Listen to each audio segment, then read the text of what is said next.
नमस्कार, सगरमाथा प्राइम समाचारमा स्वागत छ। म अनिल सुनाम। सुरुमा प्रमुख समाचारहरू। पार्टीलाई बहुमत दिलाएर नेतृत्व छाड्ने एमाले अध्यक्ष ओलीको भनाई। विधान महाधिवेशनमा नीतिगत छलफलभन्दा ओलीको प्रचार धेरै स्वाभाविक भएको ओलीको प्रतिक्रिया। हिमाली 21 जिल्लामा नेपाली कांग्रेसको जिल्ला अधिवेशन सकियो। वडा अधिवेशन सुरु हुन नसकेको 13 जिल्लामा दशैंपछि मात्रै अधिवेशन हुने।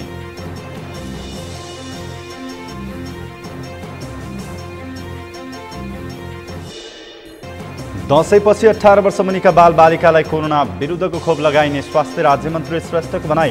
कोरोना विरुद्धको 1 करोड खोप आउने।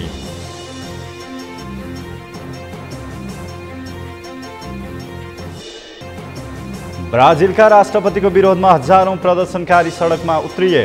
लोकतन्त्रको रक्षाका लागि नागरिक एकजुट भएको प्रदर्शनकारीको भनाई।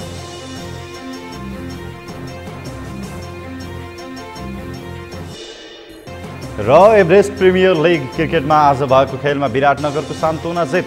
चितवनले ललितपुरलाई 5 विकेटले हरायो।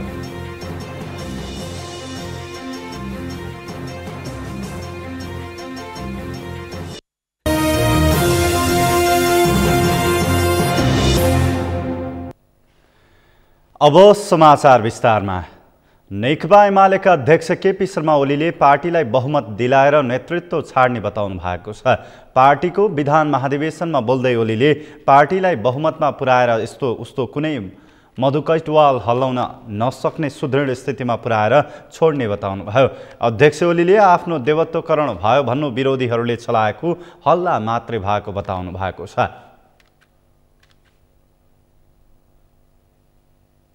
कुराहरूले कुनै चुनौतीहरूले आवधिक कुनै सानातिना धक्काहरूले कुनै हावाका झोक्काहरूले हाम्रो विजय यात्रालाई दीर्घकालीन रूपमा र निर्णायक रूपमा प्रतिकूल असर पार्न सक्दैन र पार्न दिनु पनि हुँदैन। विधान महाधिवेशन ओलीमय भएको पार्टीको साटो व्यक्तिलाई प्राथमिकता पाएको भन्दै आलोचना भइरहेका बेला ओलीले यो विरोधीहरूले एमालेमाथि गरेको हमला भएको बताउनु भएको हो। कार्ल मार्क्स पुष्पलालका वरिपरि पनि यसरी गोलबद्ध भएको स्मरण गर्दै एमालेले कमिटी प्रणाली र सामूहिकतामा विश्वास गर्ने उहाँले बताउनुभयो। उहाँले 51% नेपाली एमालेको पक्षमा ल्याउने बताउनु भएको छ। अध्यक्ष ओलीले एमालेलाई कमजोर पार्न खोजिए पनि एमालेप्रतिको आकर्षण बढिरहेकाले अब 51% नेपाली एमालेको पक्षमा पुर्याउने बताउनुभयो।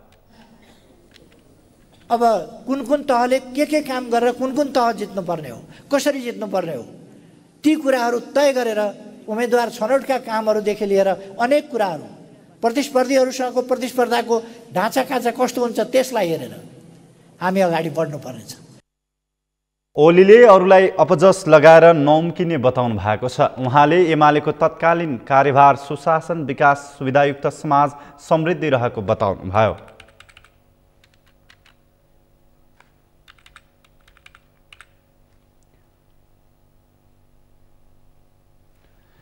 कांग्रेसको 14औं महाधिवेशन अन्तर्गत काठमाडौँ लगायतका जिल्लामा नगर अधिवेशन भएको छ। 21वटा हिमाली जिल्लामा भने जिल्ला अधिवेशन सकिएको छ। तर वडा अधिवेशन सुरु हुन नसकेका 13 जिल्लामा भने दशैंपछि मात्रै अधिवेशन गर्ने भएको छ। अमृतराज काफ्लेको रिपोर्ट।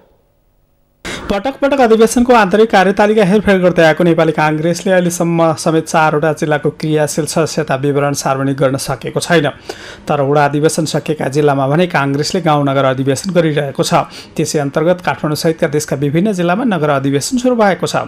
नेतृत्व चयनका लागि भने काठमाडौँका अधिकांश नगरपालिकामा मतदान भएको छ। तर मुस्ताङ, रुकुम र हुम्लामा भने निर्विरोध रूपमा जिल्ला सभापति चयन गरेको छ। 21वटा हिमाली जिल्लामा जिल्ला अधिवेशन दशैं अघि गर्ने निर्णय कांग्रेसले गरेको थियो।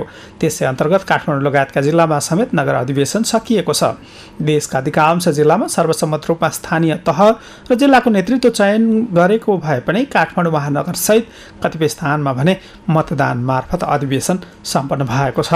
त्यसअनुसार 2 जिल्लामा भने सर्वसम्मत रूपमा जिल्लाको नेतृत्व चयन भएको भए पनि अन्य कतिपय जिल्लामा मतदान मार्फत नेतृत्व चयनको प्रक्रिया सुरु भएको छ। तल्ला तहको अधिवेशन सुरु भइसकेका बेला अहिलेसम्म 4 जिल्लाको भने क्रियाशील सदस्यता विवरण सार्वजनिक हुन सकेको छैन। बागमती प्रदेशको रसुवासहित प्रदेश नम्बर 2 का 3 जिल्लाको क्रियाशील सदस्यता विवरण सार्वजनिक गर्न सकेको छैन। नेपाली काङ्ग्रेसले 13 जिल्लामा भने दशैँपछि मात्रै वडा अधिवेशन गर्ने भएको छ। दशैँपछि वडा अधिवेशन गर्ने भनिए पनि मिति भने टुङ्गो लागेको छैन। 64 जिल्लामा वडा अधिवेशन सम्पन्न गरिसकेको काङ्ग्रेसले प्रदेश नम्बर 2 का 8 जिल्लासँगै सुर्खेत, डोल्पा, रसुवा, बाँके र कैलालीमा वडा अधिवेशन गर्न सकेको छैन। रसुवा, सप्तरी, रौतहट र बाराको क्रियाशील सदस्यता टुङ्गो लगाउन नसकेको नेपाली काङ्ग्रेसको 64 जिल्लामा भने गाउँनगर अधिवेशन चलिरहेको छ। सगरमाथा टेलिभिजनका लागि क्यामेरामा केशव तिमेल सिन्हाका साथमा अमृत राज काफले, काठमाडौँ।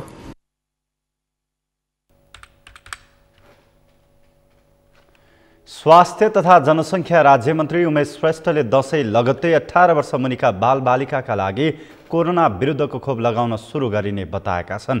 राज्यमन्त्री श्रेष्ठले 18 वर्ष मुनिका बालबालिकाका लागि कोरोना विरुद्धको 1 करोड खोप आउने सुनिश्चितता भइसकेको बताएका हुन्। एक रिपोर्ट। स्वास्थ्य तथा जनसङ्ख्या राज्यमन्त्री उमेश श्रेष्ठले 18 वर्ष मुनिका बालबालिकाका लागि कोरोना विरुद्धको 1 करोड खोप आउने सुनिश्चित भइसकेको बताएका छन्। यसका लागि 40 लाख मोडर्ना र 60 लाख फाइजर खोप खरिदको व्यवस्था गरिसकेको उनले बताएका छन्। दशैँ लगत्तै 1 लाख फाइजर खोप आउने उनले जानकारी दिएका छन्। फागुनसम्ममा क्रमशः खोप आउने र बालबालिकाका लागि उपलब्ध गराउने उनले बताए। र बालबच्चाको खोप जुन 18 वर्षभन्दा मुनिकोलाई के हुने भने एउटा जनमानसमा ठुलो एउटा चिन्ताको विषय छ। त्यसमा पनि सरकारको तर्फबाट यसलाई उच्च प्राथमिकता दिएर 1 करोड खोप, जसमा चाहिँ मोडर्ना 40 लाख र फाइजर चाहिँ 60 लाख खोपको खरिद गर्ने व्यवस्थापन सुनिश्चितता भइसकेको र यो दसैँको लगत्तै चाहिँ 1 लाख खोप आउने, फाइजर खोप आउने।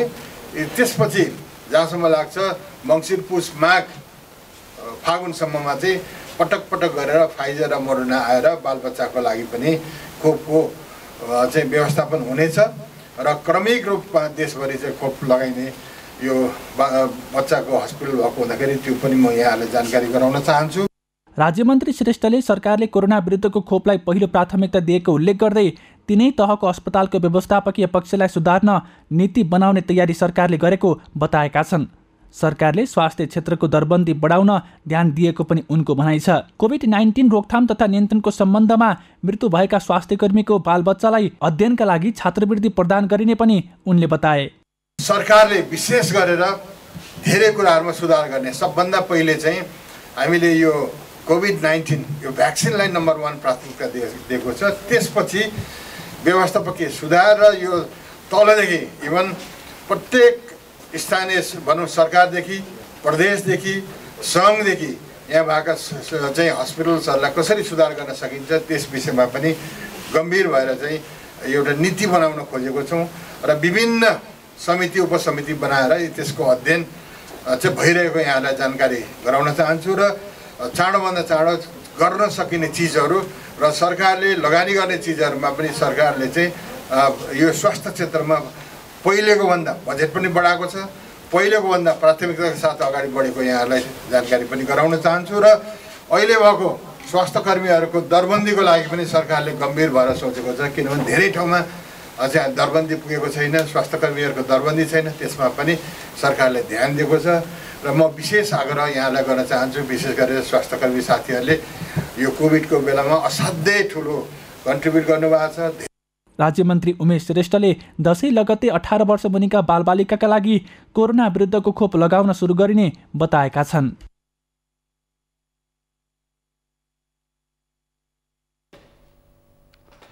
तीव्र सहरी क्रियाकलापको लक्ष्य कार्बन रहित विश्व भन्ने मूल नाराका साथ यस वर्ष विश्व बसोबास दिवस मनाइने भएको छ।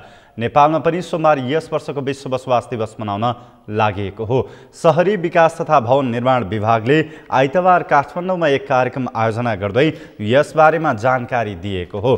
कार्यक्रममा विश्व बसोबास दिवस 2078 मूल तयारी समितिका संयोजक विष्णुप्रसाद शर्माले विश्वका अधिकांश देशहरूले बजेटको ठूलो हिस्सा शहरीकरणमा खर्च गर्दै आएको सन्दर्भलाई मध्यनजर गर्दै विभागले दिगो विकास लक्ष्यको लक्ष्य 11 ले समावेश समावेशी तथा दिगो सहरीकरण गर्ने लक्ष्य लिएको र लक्ष्य 13 ले जलवायु परिवर्तनलाई मुख्य मुद्दाको रूपमा समेटेको बताउनुभयो।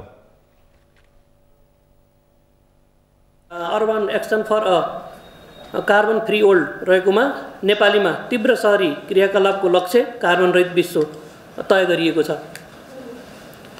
विश्वव्यापी रूपमा शहरी जनसङ्ख्या बढ्दो क्रममा रहेको छ। विश्व बैंकको तथ्याङ्क अनुसार सन् 1990 देखि हालसम्म शहरी जनसङ्ख्या 4 गुणाले बढेर 4.2 अरब भन्दा धेरै भइसकेको छ, जसले गर्दा वायुमण्डलमा कार्बन डाइअक्साइडको मात्रा बढेर सोही अवधिमा विश्वव्यापी तापमान ग्लोबल वार्मिङ 1/3 भन्दा बढी बढेको छ।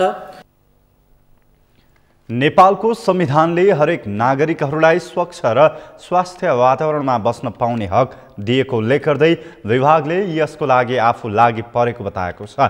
विभागले यसै सम्बन्धी केन्द्रित रहेर सोमबार कार्यक्रम गर्ने भएको छ। संयुक्त राष्ट्रसङ्घीय मानव बसोबास कार्यक्रमद्वारा सबैको लागि उपयुक्त आवास सुनिश्चित गर्दै दिगो शहरी विकास प्रवर्धन गर्ने लक्ष्यसहित हरेक वर्ष 4 अक्टोबरको पहिलो सोमबार विश्व बसोबास दिवस मनाइने गरिन्छ। नेपाल आदिवासी जनजाति महासङ्घका पूर्व अध्यक्ष राजकुमार लेखी नेकपा एमालेमा प्रवेश गर्नुभएको छ। ललितपुरको गोदावरीमा जारी पार्टीको विधान महाधिवेशनको अन्तिम दिन एमाले अध्यक्ष केपी शर्मा ओलीले लेखी सहितका 55 जनालाई पार्टी प्रवेश गराउनु भएको हो। लेखीले पहिलो संविधान सभा विघटनपछि एमाले छोड्नु भएको थियो।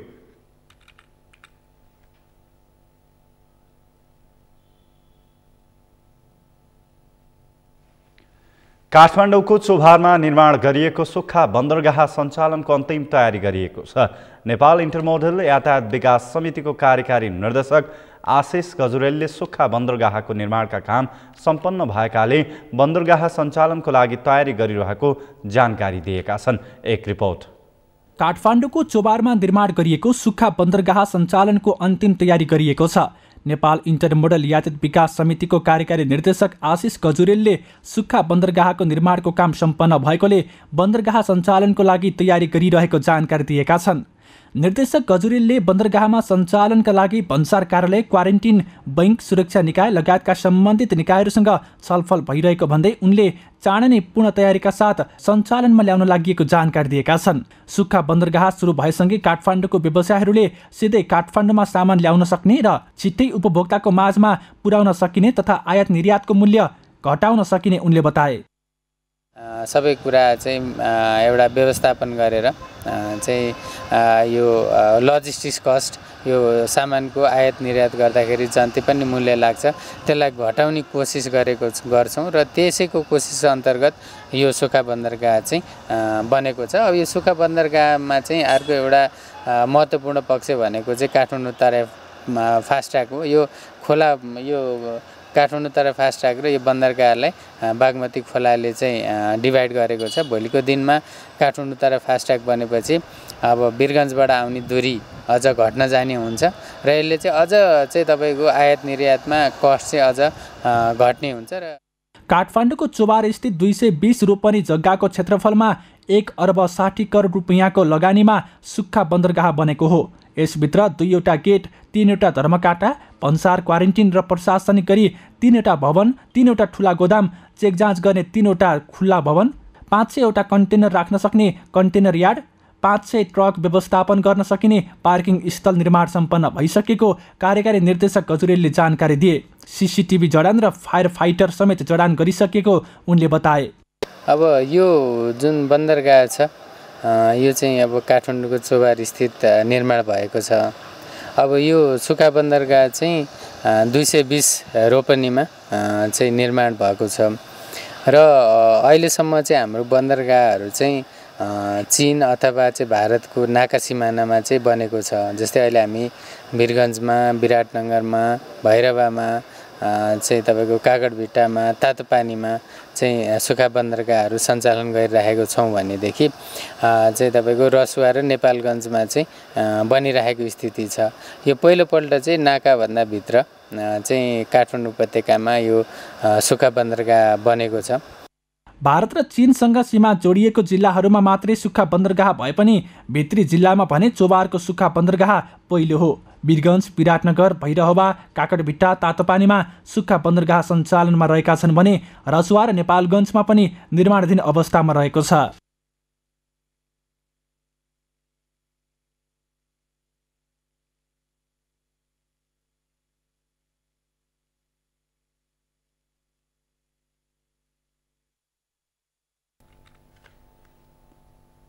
सगरमाथा प्राइम समाचारमा पालो भएको छ विश्रामको। विश्रामपछि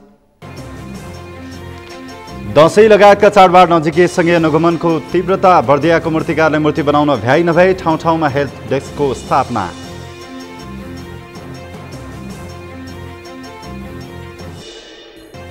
पछिल्लो 24 घण्टामा गरिएको PCR परीक्षण अनुसार नेपालमा थप 574 जनामा कोरोना संक्रमण पुष्टि, संक्रमणबाट थप 7 को मृत्यु।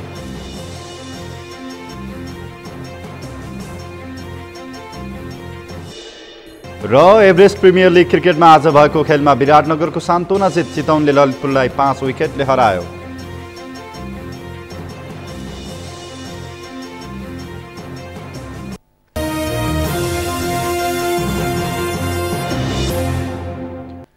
विश्रामपछि सगरमाथा प्राइम समाचारमा स्वागत छ। अब बाँकी समाचार।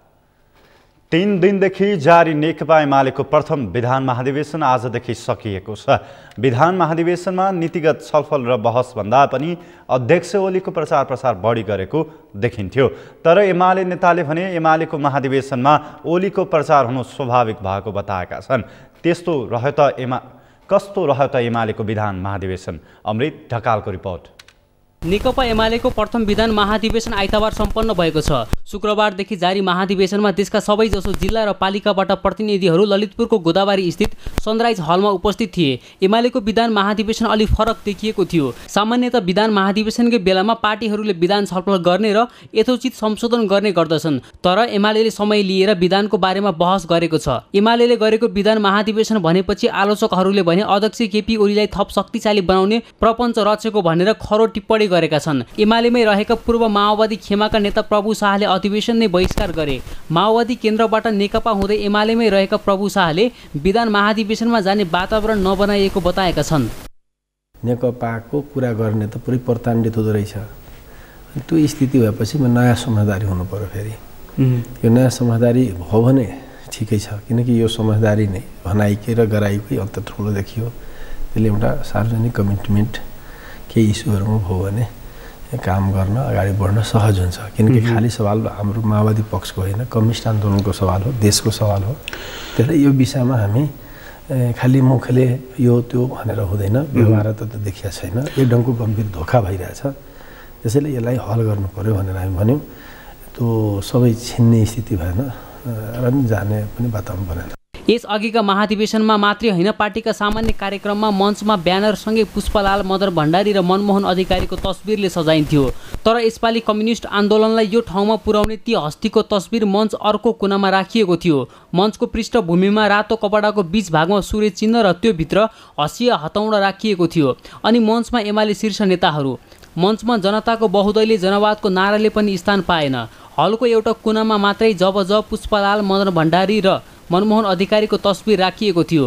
बरु काठमाडौँको नयाँ बानेश्वरदेखि बिजुलीको पोल र आकाशी पुलभरि एमाले अध्यक्ष ओलीकै तस्बिर राखिएको थियो। मध्य काठमाडौँदेखि सातो बाटो हुँदै गोदावरी जाने करिब 10 किलोमिटर बाटोभरि ओलीकै तस्बिरले बाटो सजाइएको थियो। सनराइज हल परिसरमा पनि ओलीकै ठुला ठुला तस्बिर देखिन्थ्यो। गाउँ गाउँबाट पार्टीको नीति बनाउन आएका प्रतिनिधि पनि विचारलाई व्यवस्था गरेर ओलीकै तस्बिरसँग फोटो खिच्न मस्त भए। अरू त अरू, पानीको बोतलमा समेत ओलीकै तस्बिर थियो। यसरी हेर्दा एमाले अधिवेशन स्थलमा वैचारिक बहस भन्दा पनि अध्यक्ष ओलीको देवत्वकरण गरिएको थियो भने भित्र हलमा पनि ओलीलाई थप शक्तिशाली बनाउने विधान तयार पारिएको छ। तर एमाले नेताले भने यो आरोपलाई स्वीकारेनन्। गरिएन, किनभने उहाँहरू छोडेर जानुभएको, हामीले आगो लिएर लखेट्या होइन, खेदाएको होइन, कुचो लाएर धपाएको होइन। उहाँहरू छोडेर जानुभयो त हामी के गर्ने? अन्तिम एउटा प्रश्न, यो अलि कतिपय मान्छेले यसलाई सही भनेका छन्, कतिपयले चाहिँ यो बढी आलोचना पनि गरेका छन्। यो जताततै केपी ओलीको फोटो भयो भन्छन्। महाधिवेशन कसको? एमालेको। अनि एमालेको महाधिवेशनमा देउबाको फोटो राखौँ त हामी? कसो राख्ने? पर्सि काङ्ग्रेसको हुँदैछ नि, होइन? हाम्रो केपी ओलीको लगाएर राखिदिनु अनि हामी सट्टा भर्न दिदिउँला। त्यस्तो परेछ भने, होइन भने त यही गर्ने हो नि। महाधिवेशन अलि धेरै खर्चिलो भएन र भन्ने प्रश्नमा एमाले नेताले यसो भन्छन्। कार्यकर्ताले पैसा तिरेछन्, जनताले पैसा तिरेछन्, त्यसो भएपछि खाइन्छ कि हामी भोगै बसेदेखि तपाईँहरू खुसी हुने हो? अनि के जनताको प्रश्न? तपाईँहरूको प्रश्न नि। एमालेको महाधिवेशन भव्यतापूर्वक सम्पन्न भए बापत कसैलाई 104 डिग्रीको ज्वरो आएको छ भने त हामी के गर्न सक्छौँ? सक्दैनौँ। हामी अरूको महाधिवेशनमा के गर्छन् यति नै भव्यता गरेर देखाउन् न त। भइगयो त, चुनौती त्यो भयो। एमाले विधान महाधिवेशनमा प्रतिनिधि बनेर सहभागी भएका नेता कार्यकर्ताले पार्टी थप शक्तिशाली र ऊर्जावान भएको बताएका छन्। अत्यन्त हार्दिक, विनम्र, व्यवस्थित र भद्र ढङ्गले यो अपेक्षा गरे भन्दा पनि राम्रो ढङ्गले यो विधान अधिवेशन सम्पन्न भएको छ। खास गरी हामीले नेपाली कम्युनिस्ट आन्दोलनमा चाहिँ एउटा नयाँ ऐतिहासिक परम्परा सुरु गरेका छौँ। जहिले पनि कम्युनिस्ट पार्टीको महाधिवेशनमा चाहिँ नीति र नेतृत्वको बारेमा ठिक समय र समायोजन र प्रतिनिधिहरूले सही समय दिन नपाउने विगतको अवस्था थियो। नेतृत्व र नीतिको एउटै महाधिवेशन हुँदाखेरि नेतृत्वप्रति मात्रै आकर्षण बढ्ने र सबै ध्यान जति चुनावमा जाने। त्यसले गर्दा नीति, विधान, कार्यक्रमका बारेमा, विचारधारात्मक विषयहरूका बारेमा छलफल बहस हुने कुरा अलि ओझेलमा पर्ने गर्थ्यो। हाम्रो अब नेतृत्व चयन अहिले होइन, हामी विधान हाम्रो कार्यक्रम, नीति कार्यक्रमहरू विधान हामी बनाउँदैछौँ। यसलाई टुङ्ग्याएर अनि हाम्रो महाधिवेशन हुँदाखेरि सबै कुरा व्यवस्थित हुन्छ। किन भन्दा जे पनि नीति र विधिले चल्ने हो। एमाले विधान महाधिवेशनमा 6000 भन्दा बढी नेता कार्यकर्ता सहभागी भएका छन्। सगरमाथा टेलिभिजनका लागि क्यामेरामा केशव तिमिल सिन्हा र सन्तोष छेत्रीका साथमा अमृत रकाल, काठमाडौँ। दसैँ नजिकै गएपछि बर्दियाका मूर्तिकारलाई मूर्ति बनाएर बिक्री गर्न भ्याइ नभ्याइ भएको छ। वर्षभरिको आम्दानी एउटै सिजनमा हुने भएपछि 3-4 महिना अघिदेखि मूर्ति बनाउन मूर्तिकारहरू व्यस्त भएका छन्। बर्दियाबाट मुरली गुडियाको रिपोर्ट। दसैँ नजिकै जाँदा माटोबाट निर्मित देवी देवताको मूर्ति बनाउने मूर्तिकारहरूलाई भ्याइ नभ्याइ भएको छ। घटस्थापनाका दिनदेखि दसैँसम्म गाउँका चोक चौराहा र मन्दिरमा राखिने मूर्तिहरू बनाउन उनीहरू विगत 3-4 महिनादेखि नै व्यस्त देखिन्छन्। अन्य समयमा विभिन्न व्यवसाय गर्दै आएको भए पनि हरेक वर्ष दसैँको समयमा घरका सम्पूर्ण सदस्यहरूका साथ मूर्ति बनाउँदै आएका बर्दियाका पुराना मूर्तिकार मुरली प्रसाद गुडियालाई अर्डर अनुसार मूर्ति पुर्याउन भ्याइ नभ्याइ भएको छ। स्थानीय माटो, बाँस, पराल र सुतली तथा रङरोगनको प्रयोग गरी मूर्ति बनाउने गरिएको उनको भनाइ छ। नवरात्रि आउनुभन्दा अगाडि 3 महिना अगाडिदेखि यो मूर्तिको काम हामीले स्टार्ट गर्छौँ। घर परिवार सबजना मिलेर त्यसमा मलाई सहयोग गर्छन्। माटो लगायत यो बनाइमा बाँस, पराल हरेक चिजबाट यो बन्ने चिज हो। अनि यस्तो बिजी अवस्था छ अहिले कि भ्याइ नभए अर्डर अनुसार अहिले समय नभएर मूर्ति बनाउनमा व्यस्त भएर चाहिँ अहिले मागै पुरा गर्न सकिएको छैन। सपरिवारले मूर्ति बनाउन थालेको भए पनि धेरै माग आएपछि मूर्तिकारहरूले माग पूरा गर्न सकेका छैनन्। मूर्तिमा आवश्यक सिंगार पटारका सामग्री भारतबाट ल्याउनु पर्दा समस्या भएको उनीहरू बताउँदछन्। मूर्ति बनाउने कलामा युवाको आकर्षण बढे तापनि धेरै सामग्रीहरू भारतबाट ल्याउनु पर्ने, महँगो मूल्य तिर्नुपर्ने बाध्यता रहेको उनीहरूको गुनासो छ। जिल्लाभरि पनि चाहिँ मेरा चाहिँ अब चेलाहरू पनि ठाउँ ठाउँमा चाहिँ मूर्ति निर्माण गरिरहेछन् र हाम्रो हिन्दू धर्मअनुसार जुन भक्तहरू हुन्छन् उहाँहरूको माग अनुसार मैले खुद चाहिँ स्वयंले पुर्याउन नसकेर मेरा चेलाहरूले पनि चाहिँ जिल्लाभरिमा चाहिँ अब यस्तै कलाकारमा जस्तै तयार गरेको छु मैले। यो यसको सजावटको सामान जुन हेरिराख्नु भएको छ त्यो चाहिँ हाम्रो यहाँ स्थानीय बजारमा मिलिरहेको छैन। यसको लागि मैले स्थानीय सरकार, स्थानीय निकाय, सम्बन्धित निकायले पनि चाहिँ ध्यान दिनु पर्यो। हामी जस्ता कलाकारहरूको लागि जुन सामान पाइन्न मार्केटमा। वर्षभरि काम गरेर हुने आम्दानी भन्दा बढी आम्दानी एउटै सिजनमा हुने भएपछि उनीहरू मूर्तिकार सपरिवार मूर्ति बनाउन जुटेका हुन्। जिल्लाका विभिन्न स्थानमा अहिले मूर्तिकारहरू मूर्ति बनाउने पेसा अगाडेका समेत छन्। अहिले मूर्तिको माग बढ्दै गएपछि अर्डर अनुसार माग पूरा गर्न कठिनाई भएको छ। एक सेट मूर्तिको 5 देखि 15 हजार रुपियाँसम्म मूल्यमा बेचेर 2 लाखसम्मको आम्दानी भएपछि जीविकोपार्जनमा सहज भएको छ। जब 3 महिनादेखि हामी सबैजना मिलेर घरका परिवारका मिलेर यो काम गरिरहेका छौँ। साथै यो काम गरेर हाम्रो समाजमा समाजमा मलाई चिन्ने र मान सम्मान गर्ने पनि म अवसर पाएको छु। त्यसले गर्दा यो काममा म धेरै सन्तुष्टि छु।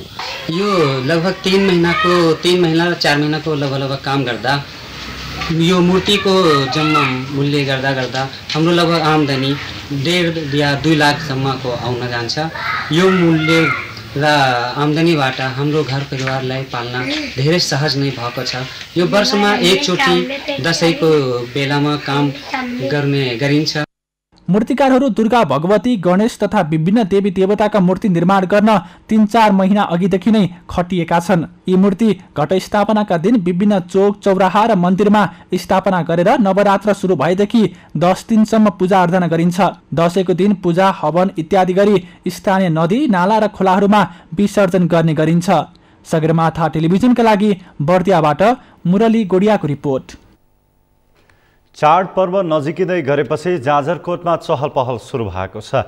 जिल्लाका विभिन्न ठाउँमा यात्रुहरूको सहजताका लागि यात्रु सहायता कक्ष सञ्चालन गरिएको छ।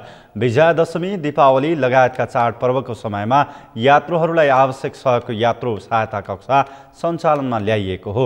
जाजरकोटबाट बद्री पन्तको रिपोर्ट। जिल्लाका विभिन्न ठाउँमा यात्रुहरूको सहायताको लागि यात्रु सहायता कक्ष सञ्चालन गरिएको छ। जिल्ला प्रहरी कार्यालय र जिल्ला ट्राफिक प्रहरी कार्यालयले जिल्लाको खलङ्गा शान्ति चौतारा स्थित बस पार्क, सुर्खेत जाजरकोट सिमाना छेडाचौर, थलह, दल्ली, बोरकोट, बारेकोट लगायत यातायात सञ्चालन भएका स्थानमा सहायता कक्ष सञ्चालनमा ल्याइएको हो। सहायता कक्षमा प्रहरी, ट्राफिक प्रहरी र सशस्त्र प्रहरी रहने गरी व्यवस्था मिलाइएको छ। चाडबाडका समयमा यातायात व्यवसायहरूले यात्रु मैत्री सेवामा जोड दिनुपर्ने सरकारवालाहरूको भनाइरहेको छ। का कुराहरू यो हामीले व्यवसायिक मैत्री सेवा भन्दा पनि ग्राहक मैत्री अथवा यात्रु मैत्री सेवा प्रवर्धन गर्न सक्यौँ भने मात्रै हाम्रो जिल्लाको प्रतिष्ठाको कुरा छ, कानुनको परिपालनाको कुरा छ, दुर्घटना कम गराउने कुरा छ। यो हामी सबैले बुझेकै छौँ र हामी सेवा दिने क्रममा यस्ता कुरालाई कहिले पनि नबिर्सौँ। पिर नमान्नु होला, एउटा आदेशले यो भन्यो भनेर। जस्तै गैरेखालीबाट कुनै प्यासेन्जर लिनु पर्यो, त्यस्तै शान्ति चौताराबाट प्यासेन्जर लिनु पर्यो, त्यहाँबाट ठिक्क तोकेको प्रहरीले तोकेको चाहिँ प्यासेन्जरहरू राख्ने अनि अलिक पर खोलातिर गइसकेपछि तपाईँहरू त्यहाँ उभिनु होला, त्यहाँबाट राख्ने भनेर पनि कता कता त्यो दिएको चाहिँ पाइन्छ। त्यसतर्फ पनि ट्राफिक मित्रहरूले ध्यान पुर्याइदिन म आग्रह गर्दछु। र अब यसमा मेन कुरा जुन उद्देश्यले आज यो नागरिक यात्रु सहायता कक्ष भनेर जुन आज कार्यक्रम थालिने भएको छ, यो बडा महत्त्वपूर्ण छ। यो मान्छे मैले फेरि भनिसकेँ, यो जिन्दगीसँग सवाल भएको कार्यक्रम भएकोले यसलाई पूर्ण हामीले सबैले सहयोग सहायता पुर्याउनु पर्ने अवस्था देखिन्छ। पछि पनि नियमित हुने खालको हिसाबले चाहिँ गराउनु जरुरी छ जस्तो लाग्छ।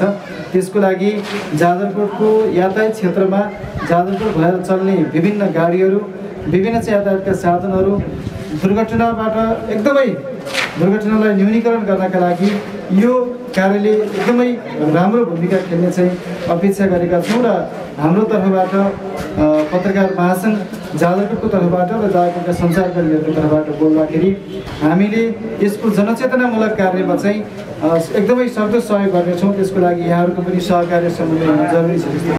चाडपर्वको बेला अन्य समयको तुलनामा यात्रुको चाप बढी हुने, सुरक्षा चुनौती रहने र यात्रुहरू ठगिने तथा सडक दुर्घटना न्यूनीकरणका लागि सहायता कक्ष सञ्चालनमा ल्याइएको जाजरकोटका प्रहरी प्रमुख मधुकुमार थापाले बताए। त्यसमा चालकको सुरक्षा नै आउँछ, सचालक सुरक्षा नै आउँछ, गाडीको सुरक्षा नै आउँछ, रोडको सुरक्षा नै आउँछ। र फेरि नागरिक सहायता कक्ष भन्नाले छेडागाड र यहाँ मात्र होइन, यो हाम्रो प्रत्येक युनिटमा यो चाहिँ यहाँ चाहिँ हामीले ब्यानरसहित उद्घाटन गरेका हौँ। प्रत्येक युनिटमा हामीले टोली गठन गरेका छौँ, पठाएका छौँ। सबै ठाउँमा तोकिएको छ। जस्तै यहाँ बडाबनदेखि लिएर छेडाघाट दल्लीदेखि लिएर हाम्रो यहाँ खलङ्गासम्म प्रत्येकमा जति जाँदा बाटो पर्छ त्यहाँ हाम्रो चाहिँ एक-एकजना प्रहरी चाहिँ नागरिक सहायता रूपमा खटेको हुन्छ। उनीहरूको काम भनेको सबैलाई सुरक्षा गर्ने। यसमा चाहिँ नागरिक मात्र सुरक्षा होइन कि चालकको समस्या के छ, सहचालकको समस्या के छ, लाइसेन्स छ कि छैन, अघि भन्ने हाम्रो अध्यक्षले चाहिँ मादक सेवन गर्नु भएको छैन, बढी भाडा लिनु भएको छैन, अनि आइसकेपछि धेरै प्यासेन्जर हालेको हो कि लगायत गाडीको कन्डिसन के छ होइन, त्यो चलाउनु अवस्थामा अब दसैँ आयो तिहार आयो भनेर पुरानो गाडी लिएर हाल्ने, भोलि कन्डिसन खराब भएको कारणले चाहिँ अप्ठ्यारो परेर दुर्घटना हुने सम्भावना हुन्छ। प्रमुख जिल्ला अधिकारी प्रेम प्रसाद देवकोटाले सुरक्षा सम्बन्धी चुनौती नआओस् र यात्रुहरूलाई गन्तव्यमा पुग्न सहायता कक्षले सहयोग गर्ने बताएका छन्। हाम्रो एक्सिडेन्टको कारण भनेका धेरै कारणहरू छन्। बाटोको कारणले पनि होला र त्यो सवारी चालक हाँक्ने गुरुको कारणले होला र यात्रुहरूको कारणले हुनसक्छ र बाटोको कारणले हुनसक्छ। त्यस कारणले गर्दाखेरि हामीले सञ्चालन गर्ने गाडीहरू राम्रोसँग चाहिँ मर्मत सम्हाल गरेर नयाँ गाडीहरू राम्रो आफ्नो कन्डिसनमा गाडीहरू चलाउनुहोस्। त्यसको लागि हाम्रो यो ट्राफिक प्रहरी र हाम्रो सुरक्षा समितिको संयुक्त रूपले यो के अरे यो दसैँ तिहारको बेलामा पटक अनुगमन गर्नेछ। यदि त्यस्तो बेलामा तपाईँहरूले चाहिँ बढी भाडा लिएको पाइएमा अथवा यात्रीहरूलाई बढी राखेको पाइएमा र कन्डिसनभन्दा बाहिर गाडी प्रयोग गर्नुभयो भने हाम्रो सम्पूर्ण यताबाट साथीहरू यही हुनुहुन्छ। हामीले त्यसमा फेरि केही कारबाहीको प्रक्रिया अगाडि चाल्नु पर्ने हुन्छ। त्यस कारण हामीलाई नमिठो अनुभव हुन्छ। अब विशेष गरेर हाम्रो मुख्य गरेर अहिले हामीले यहाँ हाम्रो चाहिँ उद्देश्य भनेको यात्रुहरूलाई आफ्नो गन्तव्यसम्म सकुशल चाहिँ बिना कुनै पनि अप्ठ्यारोको बावजुद घर पुर्याउने र उहाँहरूको चाहिँ चाडपर्वलाई हर्ष उल्लासका साथ चाहिँ सम्पन्न गर्ने उद्देश्यले यो कार्यक्रम भएको छ। यसको साथसाथै हामीले बजार अनुगमनलाई पनि नियन्त्रण दिइरहेका छौँ। जाजरकोटबाट सुर्खेत, नेपालगञ्ज, काठमाडौँसम्म दिवा तथा रात्रि सेवाका बसहरू सञ्चालन हुने गरेका छन् भने जिल्लासहित ग्रामीण र छोटो दूरीमा यातायात सेवा सञ्चालन हुने गरेका छन्। सगरमाथा टेलिभिजनका लागि जाजरकोटबाट बद्री पन्तक रिपोर्ट। अवैध रूपमा पटाका आतिशबाजीजन्य पदार्थको भण्डारण गर्ने एकजनालाई प्रहरीले पक्राउ गरेको छ। महानगरीय अपराध महाशाखाले विभिन्न समयमा उपत्यका बाहिरबाट गैरकानुनी रूपमा लुकाई छुपाई गरेर ल्याइएको 25 लाख मूल्य बराबरको पटाका, भुइँचम्पा लगायत आतिशबाजीजन्य पदार्थसहित सर्लाही घर भई हाल काठमाडौँ कागेश्वरी मनहरा 8 कोठाटार बस्ने 30 वर्षीय कामेश्वर प्रसाद यादवलाई पक्राउ गरी सार्वजनिक गरेको हो। गोप्य सूचनाको आधारमा प्रहरीले गोठाटार स्थित यादवको गोदाममा छापा मार्दा ठूलो परिमाणको विभिन्न प्रकारका पटाकाहरू बरामद गरेको महाशाखाका प्रमुख एसएसपी चन्द्रकुमार खापुङले जानकारी दिनुभयो। पहिला नै विभिन्न सामानहरू ल्याउने क्रममा इटा ल्याउने हैन, इटाको ट्रकमा हालेर ल्याएको देखिन्छ। कति सामानहरू उता तराईबाट इटा आउँछ यहाँ, त्यसो त इटा डिपो छ त्यहाँनिर। त्यो इटा डिपो आउँदाखेरि त्यही ट्रकमा यो पनि हालेर ल्याएको देखिन्छ। र यो चाहिँ अलिकति अब उनीहरूले अलिकति चलाकी गर्नु खोजेको देखिन्छ। गोदामबाट गमला पटाका 25 केजी, फ्लावर कोन पटाका 420 केजी, चक्र पटाका 120 केजी, हाइड्रोबम पटाका 3 कार्टुन लगायत सामान बरामद गरेको छ। पक्राउ परेका व्यक्तिले काठमाडौँमा इट्टा ल्याउने ट्रकमा लुकाई छुपाई पटाका ल्याउने गरेको खुलेको छ। पक्राउ परेको व्यक्तिलाई विस्फोटक पदार्थ सम्बन्धी कसुर अन्तर्गतको मुद्दामा आवश्यक कारबाहीका लागि महानगरीय प्रहरी परिसर टेकु पठाइएको महाशाखाले जनाएको छ।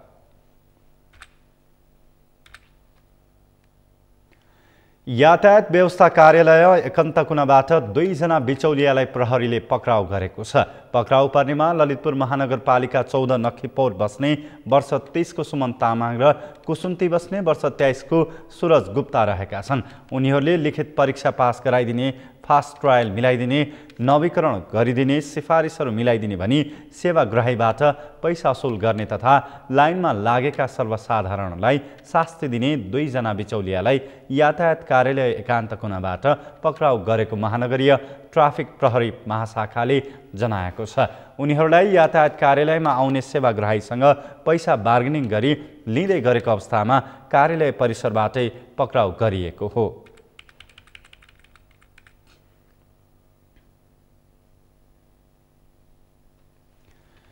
नेपालमा 7070 जनाको पीसीआर परीक्षणमा 574 जनामा कोरोना पुष्टि भएको छ। यस्तै सोही समयमा 3850 जनाको एन्टिजेन विधिबाट गरिएको परीक्षणमा 150 जनामा संक्रमण पुष्टि भएको छ। स्वास्थ्य तथा जनसङ्ख्या मन्त्रालयले आइतबार अपराह्न सार्वजनिक गरेको तथ्याङ्क अनुसार बितेको 24 घण्टामा थप 7 संक्रमितको मृत्यु भएको छ। त्यस्तै 1405 जना संक्रमण मुक्त भएका छन्। जीवन राणाभाटको रिपोर्ट। नेपालमा आइतबार 679 जना कोरोना संक्रमित थपिएका छन्। स्वास्थ्य तथा जनसङ्ख्या मन्त्रालयका अनुसार देशभरका विभिन्न प्रयोगशालामा गरिएको 7070 जनाको पीसीआर परीक्षणमा 574 जनामा संक्रमण पुष्टि भएको हो। त्यसैगरी 3850 जनाको एन्टिजेन विधिबाट गरिएको परीक्षणमा 150 जनामा कोरोना पुष्टि भएको छ। सोही अवधिमा थप 7 जना कोरोना संक्रमितको मृत्यु भएको छ भने 1405 जना निको भएका छन्। मन्त्रालयका अनुसार हाल देशभर सक्रिय संक्रमितको संख्या 16804 पुगेको छ, जसमध्ये 15534 जना होम आइसोलेसनमा रहेका छन् भने 1270 जना संस्थागत आइसोलेसनमा रहेका छन्। कोरोनाका सक्रिय संक्रमित मध्ये 337 जना आइसियु र 104 जना भेन्टिलेटरमा उपचाररत रहेका छन्। यस्तै 252 जना क्वारेन्टिनमा रहेको मन्त्रालयले जनाएको छ। मन्त्रालयका अनुसार आइतबारसम्म नेपालमा कोरोना संक्रमितको संख्या 8,89,226 पुगेको छ। त्यसमध्ये 7,69,224 जना निको भएका छन्।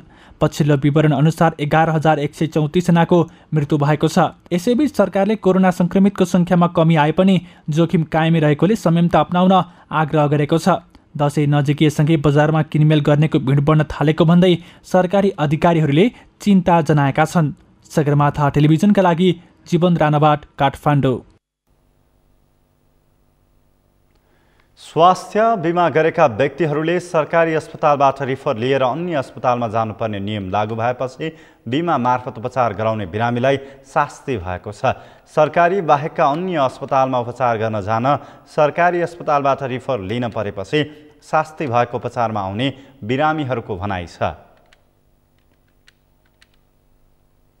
औषधि गर्नको उपचारको क्रममा यहाँ आउँदाखेरि अब रिफर लिनुपर्ने, लिफरको झन्झट, रिफर लिएर हामी टिकट लिन अर्को प्रवास वा मिसनमा जानुपर्ने, वहाँ जाँदाखेरि पनि टिकट नपाउने, एक दिन रिफर लिनुपर्ने, अर्को दिन चेक गर्दा उहाँ चेक गरेर नभ्याउने, यो समस्याले गर्दा बिमा झन् झन्झटित हुन पुगेको यो बिमाको कारणले बिमामा तपाईँको पहिला तपाईँको मिसनले यहाँबाट रिफरै लिनु पर्दैन है, हाम्रो सिधा हुन्थ्यो। अहिले फेरि सरकारको नीति के आयो, यहाँ रिफर लिनै पर्यो सब जाने। अब अहिले यहाँ हेर्नुहोस् मान्छे 357 छैन, तर यहाँ 357 छ। अब म मिसनमा रिफर लिएर जानु, कहिले जानु, कतिखेर जानु, तब त त्यहाँ टिकट बन्द भयो भने अनि म फेरि भोलि आउनु, यही हो हामीले बिमा गरेको सुख पाएको। पाल्पाका अधिकांशले स्वास्थ्य बिमा गरेका छन्। जिल्ला अस्पताल पाल्पाबाट दैनिक 1000 बिरामीले टिकट काट्ने र 900 भन्दा बढीले रिफर लिने गरेका छन्। रिफर लिनेको अत्याधिक भिडलाई अस्पतालले व्यवस्थापन गर्न सकेको छैन। अहिले पाल्पा हस्पिटलमा बिमाको बिरामीहरू एकदम धेरै हुनुहुन्छ, अथवा बिमा लिएको सेवाग्राहीहरू धेरै मात्रामा हुनुहुन्छ। मलाई लाग्छ नेपाल अधिराज्यभरिमा प्रथम अथवा दोस्रोमा बिमा भएको सेवाग्राहीहरूमा पाल्पा जिल्ला पर्छ। त्यसै गरी अहिलेको वर्तमान परिप्रेक्ष्यमा हेर्नुपर्दाखेरिमा हाम्रो हस्पिटलमा सरदर आइतबार 1000 भन्दा माथि बिरामी आउने र अन्य दिनहरूमा एभरेजमा पनि 600 भन्दा माथि नै आउने देखिएको छ। यो बिरामीको चापले गर्दाखेरिमा हामीलाई ठेक्नलाई पनि गाह्रो भइसकेको छ। वार्षिक 3500 को बिमा प्रिमियम तिरेपछि परिवारका 5 जनासम्मले 1 लाखसम्मको उपचार निःशुल्क पाउने व्यवस्था छ। रिफर लिने नियमले बिरामीहरूको अनावश्यक खर्च बढेको छ। एक दिनमा हुने उपचार 2-3 दिन लाग्ने गरेको छ। नागार्जुनमा जनप्रतिनिधिको क्रियाशीलताले विकासमा तीव्रता पाएको छ। क्रियाशीलताका कारण काठमाडौँको नागार्जुन नगरपालिकाले विकासमा फड्को मारेको छ। नगरभित्र रहेका सडक विस्तार तथा मर्मत सम्भार, नयाँ सडक निर्माण कालोपत्री, पिसिसी ढलान, सडक छेउमा नाली निर्माण, कल्भर्ट निर्माणका लगायतका कामले जनप्रतिनिधिहरूको क्रियाशीलता पुष्टि गरेको छ। ओम प्रकाश पौडेलको रिपोर्ट। काठमाडौँको नागार्जुन नगरपालिकाका जनप्रतिनिधि सक्रियताका साथ विकासका कार्यमा लागि परेका छन्। नगरभित्र रहेका सडक विस्तार तथा मर्मत सम्भार, नयाँ सडक निर्माण कालोपत्री, पिसिसी ढलान, सडक छेउमा नाली निर्माण, कल्भर्ट निर्माण लगायतका कामले जनप्रतिनिधिको क्रियाशीलता पुष्टि गरेको छ। अब नागार्जुन नगरपालिकाभित्र हामी निर्वाचित भएर आएको 4.5 वर्ष भयो। त्यो भित्रमा हामीले भौतिक पूर्वाधारतर्फ बाटो, ढल र ढलान र कालोपत्र साथै खानेपानी अनि तपाईँको शिक्षाको स्कुलहरू अनिखेरि तपाईँको चाहिँ नि यो सामुदायिक भवनहरू अनि प्रशासकीय भवनहरू 5 वटा वडा कार्यालयहरू अनि यो खेलकुदको मैदानहरू र यो इन्टरनेसनल स्ट्यान्डर्डको यो तपाईँको चाहिँ नि खेलकुदको चाहिँ नि तपाईँको चाहिँ नि हलहरू भौतिक पूर्वाधारतर्फ चाहिँ नि यी काम चाहिँ नि हामीले गरेका छौँ। 18 करोड लागतमा नागार्जुन 5मा नगर अस्पतालको डीपीआर बन्नु, 1 करोड 80 लाख लागतमा सुविधा सम्पन्न रामकोट स्वास्थ्य केन्द्र निर्माण तथा अन्य स्वास्थ्य चौकीको मर्मत सम्भार, गर्भवती महिलालाई निशुल्क औषधि फोलिक एसिड र क्याल्सियम, सुगर प्रेसरका बिरामीलाई निशुल्क औषधि, स्वयंसेविकाहरूलाई मासिक 5000 यातायात खर्च दिने उद्देश्यसहित हाललाई मासिक 3000 रकम उपलब्ध गराउँदा नगरको स्वास्थ्य क्षेत्रले पनि राम्रो प्रगति गरेको छ। नागार्जुन 7 किमसीमा अवस्थित 150 वर्ष पुरानो कृष्ण मन्दिर परिसरमा झण्डै 1 करोड लागतमा कृष्ण सामुदायिक हलसहित नगर वडा तथा अन्य निकायबाट विभिन्न स्थानमा 50 वटा सामुदायिक सभा हलको निर्माण तथा मर्मत सम्भार हुनु, झण्डै 13 करोड लागतमा नगरको प्रशासकीय भवन निर्माणको काम अन्तिम चरणमा पुग्नु, 10 वटा वडा कार्यालय भवनहरू 7 वटाको निर्माण सम्पन्न हुनु तथा 3 वटाको सम्पन्न हुने चरणमा रहनु, 20 वटा खानेपानी आयोजना निर्माण तथा मर्मत सम्भार भएको योजना शाखा प्रमुख नारायण प्रसाद तिमिल सिन्हाले बताए। स्थानीय पाठ्यक्रम निर्माण भई कार्यान्वयनमा रहेको विद्यालय बन्द रहेको अवस्थामा पनि विद्यार्थीहरूलाई अध्ययन कार्यमा व्यस्त राख्न अभ्यास पुस्तिका कार्यान्वयनमा सामुदायिक विद्यालयका भवनहरूको मर्मत सम्भार, तला थप कोठा थप शौचालय निर्माण तथा घेराबार लगाइनुले शिक्षा क्षेत्रको प्रवर्धनमा उल्लेख्य भूमिका निर्वाह गरिरहेको शिक्षाविदहरूको बुझाइ छ। आगो लागीको सम्भावित जोखिमबाट बच्न नगरमा एक घर एक अग्नि यन्त्रको प्रबन्ध गरेको प्रमुख प्रशासकीय अधिकृत सुरेन्द्र थापा मगरले बताए। महत्त्वपूर्ण पर्यटकीय स्थलहरू प्रसिद्ध 4 नारायण मध्येको एक इचङ्गु नारायण, 4 धाम मध्येको एक बद्री नारायण धाम, सीता पाइला उपत्यका जलमग्न हुँदा भीमसेन गएर बसेको ठाउँ भीमसेन थान, शान्तेश्वर महादेव मन्दिर, कालीदेवी मन्दिर, व्हाइट गुम्बा, स्विट्जरल्यान्ड पार्क, आनी गुम्बा, प्रसिद्ध विन्ध्यावासिनी मन्दिर, दहचोक लगायतमा विभिन्न संरचना निर्माण तथा मर्मत सम्भार, गुरुङ डाँडा गोताम थोकमा 2 करोड लागतमा बुद्ध मूर्ति सहितको बुद्ध पार्क र 7 अरब लागतमा एसियाकै सबैभन्दा ठुलो मन्दिर राधाकृष्ण मन्दिरको निर्माण प्रक्रिया चल्नुले राजधानीको एक स्वर्गको टुक्राको रूपमा नागार्जुनले पहिचान बनाउँदै गएको सामाजिक विकास शाखा प्रमुख कल्पना अधिकारीले बताइन्। झण्डै 1 करोड लागतमा नागार्जुन 7 हसन टारमा फुटबल खेल मैदान निर्माण तथा मर्मत सम्भार, वडा नम्बर 6, 9 र 1 मा 3 वटा कबड हल लगायतको निर्माणले नगरले खेल क्षेत्रको प्रवर्धनमा पनि विशेष प्रगति गरेको महसुस भएको वडा नम्बर 7 का अध्यक्ष रमेश गौतमले बताए। नगरको थप समृद्धिको लागि आफूहरू लागि परेको मेयर मोहन बहादुर बस्नेतको भनाइ छ। फलफुलदेखि तरकारी चाहिँ नि भण्डार गर्नको लागि चाहिँ नि कोल्ड स्टोरको चाहिँ नि के अरे भवनहरू निर्माण गर्दैछौँ र तपाईँको चाहिँ नि यो हाम्रो यहाँ संस्कृति र हाम्रो चाहिँ नि सम्पदालाई चाहिँ नि पर्यटकीय क्षेत्र बनाउनको लागि हामीले 50,000 बिरुवा त निःशुल्क बाँडिसकेका छौँ। फलफुल यो आर्थिक लाभ हुने बिरुवाहरू चाहिँ नि हामीले बाँड्दैछौँ। बाँकी कामहरू समयमै सम्पन्न गर्नतर्फ पनि जनप्रतिनिधिहरूको ध्यान जान जरुरी छ। सगरमाथा टेलिभिजनको लागि क्यामेरामा प्रकाश कुँवरको साथ ओम प्रकाश पौडेल, काठमाडौँ। सगरमाथा प्राइम समाचारमा पालो भएको छ विश्रामको विश्रामपछि। ब्राजिलका राष्ट्रपतिको विरोधमा हजारौं प्रदर्शनकारी सडक उत्रिए, लोकतन्त्रको रक्षाका लागि नागरिक एकजुट भएको प्रदर्शनकारीको भनाइ।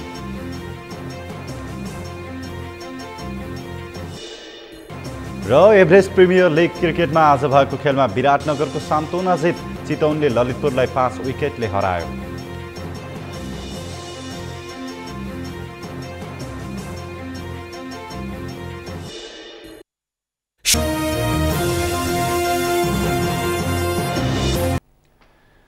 प्राइम समाचारको अन्त्यमा मुख्य समाचार फेरि एकपटक। पार्टीलाई बहुमत दिलाएर नेतृत्व छाड्ने एमाले अध्यक्ष ओलीको भनाइ। विधान महाधिवेशनमा नीतिगत छलफलभन्दा ओलीको प्रचार धेरै स्वाभाविक भएको ओलीको प्रतिक्रिया।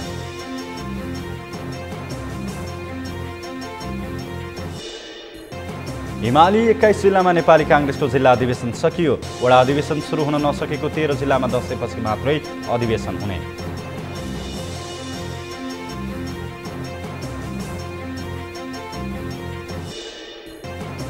दशैँपछि 18 वर्ष मुनिका बालबालिकालाई कोरोना विरुद्धको खोप लगाइने स्वास्थ्य राज्यमन्त्री श्रेष्ठको भनाई। कोरोना विरुद्धको 1 करोड खोप आउने।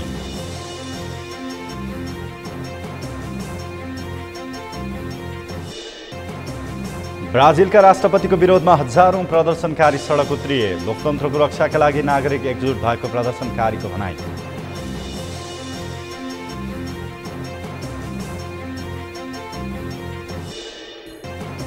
र एभरेस्ट प्रिमियर लिग क्रिकेटमा आज भएको खेलमा विराटनगरको सान्तोना जित। चितवनले ललितपुरलाई 5 विकेटले हरायो।